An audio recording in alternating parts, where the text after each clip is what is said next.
বাবা কালুর শরীরের মধ্যে ভূত ঢুকে পড়েছে, তুমি যেভাবেই হোক ওই ভূতটাকে তাড়িয়ে দাও। ঠিক আছে তাড়িয়ে দেবো, কিন্তু আমার টাকা কোথায়?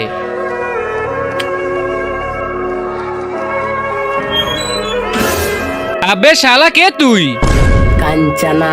কালুয়াকে ছেড়ে চলে যা, না হলে তোর এমন অবস্থা করব এখান থেকে পালানোর সময় পাবি না। मैंने छोड़ूंगी इसका शरीर। শালা ছাড়বি না মানে? তাহলে মনে হচ্ছে আমার ভয়ঙ্কর রূপ দেখাতেই হবে। শালা এখন শুধু দেখতে থাক আজকে তোর কি অবস্থা করি।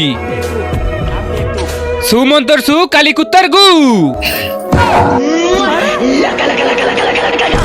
আরে চন্দ্রমুখী তুমি এখানে কেন আসলে? কেন আসছি দেখবি? তাহলে দেখতে থাক।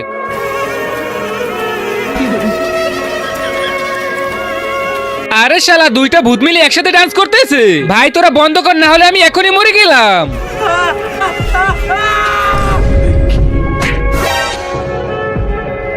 আরে ভাই আমরা তো টাকার লোভে ওর সাথে মজা করছিলাম, এই হারামি আবার সত্যি মরে গেল না তো? কালুয়া, আবে শালা এ তো সত্যি মরে গেছে।